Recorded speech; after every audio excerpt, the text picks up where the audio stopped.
और ये झांकी देखो आप, यहाँ पे कृपालु जी का भी नाम लिखा हुआ है, कृपालु और राधे, और वहाँ पर भी लिखा है कृपालु और कुछ और भी लिखा है, हरि लिखा हुआ है शायद। और देखो आप कितनी सुंदर झांकी है ये।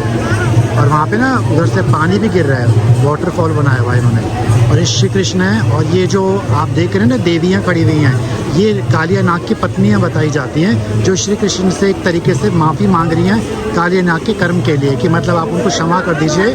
वो कालिया नाग की तरफ से उनकी चारों पत्नियाँ उनसे क्षमा मांग रही हैं। और अभी आप सामने देखो प्रेम मंदिर पे ना लाइट्स वगैरह ऑन नहीं की गई हैं। तो नॉर्मली क्या होता है, सारी वीडियोस आप रात की देखते हो, दिन में तो आप ये फील ही नहीं कर पाते ना कि प्रेम मंदिर की खूबसूरती जो वाइट संगमरमर से बनाया गया है वो एक्चुअली में कितनी है। तो आप इसमें देखो वीडियो के अंदर किस तरीके से लगता है दिन में। अभी प्रॉपर दिन भी नहीं कह सकते इसको, शाम का संध्या का समय है। और अब थोड़ी देर में जब लाइट्स ऑन हो जाएंगी ना, तो मैं आपको वो भी दिखाऊंगा कि लाइट्स ऑन होने के बाद में कैसा लगता है। देखो अब मैं आपको दिखाता हूँ इस प्रेम मंदिर की क्वालिटी। अब आप ये पत्थर देखो, आप ये रात में नहीं महसूस कर सकते। देखो कितनी अच्छी क्वालिटी की पत्थर से इस मंदिर को बनाया गया है। और ये आप देख रहे हो स्टील की ग्रिल वगैरह, कितना पैसा खर्च किया गया है। और आप नीचे देखोगे ना तो इसमें नक्काशी जो की गई है, ये देखो आप कितनी बारीकी से की गई है। लोग सोचते हैं कि इतने इतने 100 करोड़ के मंदिर बनते हैं तो पैसा कहाँ जाता है, वो पैसा यहाँ जाता है। आप ये चीज़ देखिए, अब एक छोटा सा डिज़ाइन आप बनाओगे तो कितना टाइम लगेगा और कितना इसमें लेबर चार्ज लगेगा।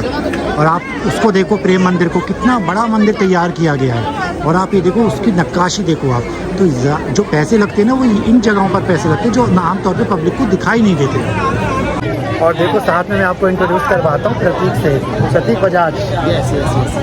ये मिस्टर बजाज के कुछ वो क्या आप रिश्तेदार? एक मिस्टर बजाज आते थे, कसौटी ज़िंदगी की में आते थे ना, बहुत रिच दिखाए जाते थे। तो आप उनसे तो कोई लिख नहीं रखते, चलिए उनसे लिख नहीं। आप प्रतीक बजाज सेपरेट हैं। तो ये मेरे को वृंदावन में ही मिले हैं, और इत्तेफाक से जिस होटल में मेरा स्टे है इनका स्टे भी उसी होटल में है।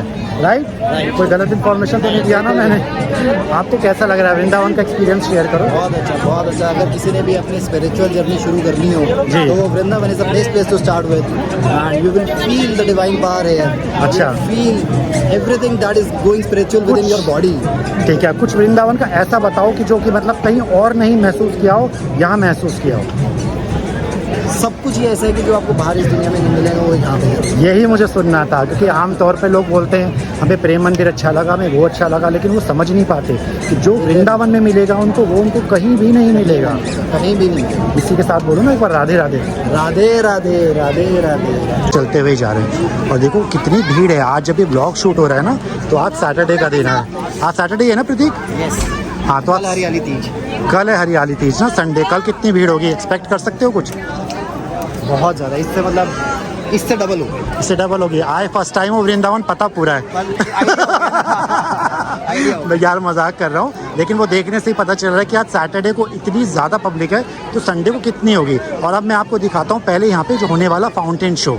ये फाउंटेन शो आपने बेसिकली रात में तो देखा ही होगा कहीं ना कहीं, लेकिन एक बार इसकी खूबसूरती आप दिन में और देख लीजिए कि कितना सुंदर लग रहा है।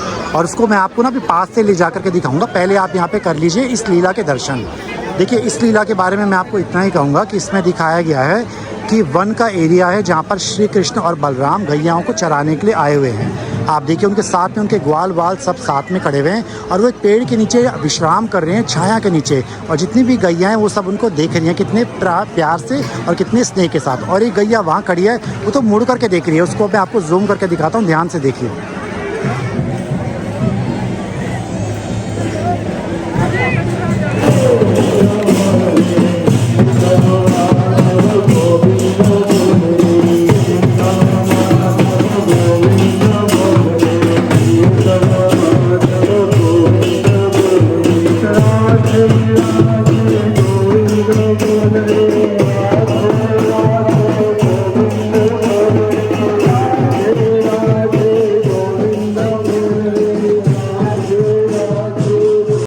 तो ये लीला कुरुक्षेत्र की लीला दिखाई गई है। आप सभी जानते हैं कि श्री कृष्ण जब गुजरात चले गए थे, तो वहीं से महाभारत की उन्होंने सारी प्रिपरेशंस करवाई थी, और वहीं से उन्होंने पांडवों का साथ दिया था युद्ध लड़ने में। तो ये पूरा वो दिखाया गया है कि जब वो अर्जुन के रथ के सारथी बने हैं और उसके रथ को कहीं ना कहीं चला रहे हैं, और उसके रथ की डोर अपने हाथ में लेकर के भगवान ये दिखा रहे हैं कि अगर उनका भक्त सच्चा हो, उनके भक्त के कर्म अच्छे हों, तो वो अपने भक्त के लिए उसके रथ के सारथी बनने के लिए भी तैयार हो जाते हैं।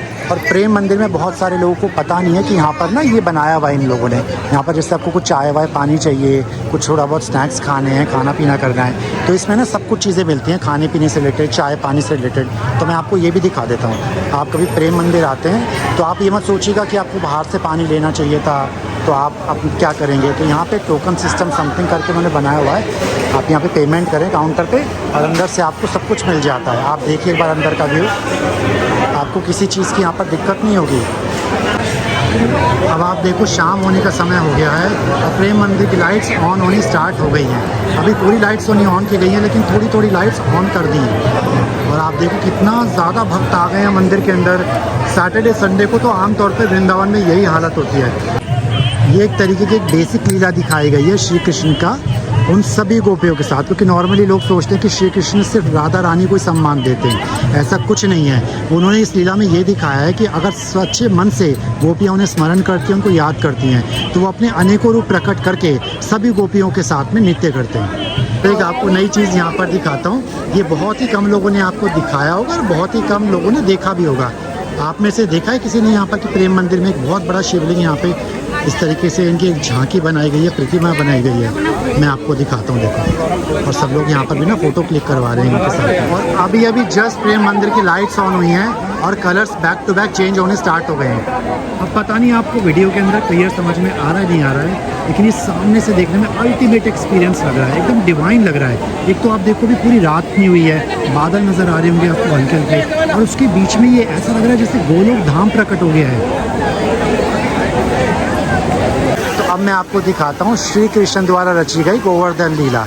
ये क्या था, ये वैसे तो काफ़ी सारे लोग जानते लीला क्या थी, लेकिन मैं आपको दोबारा एक्सप्लेन कर देता हूँ।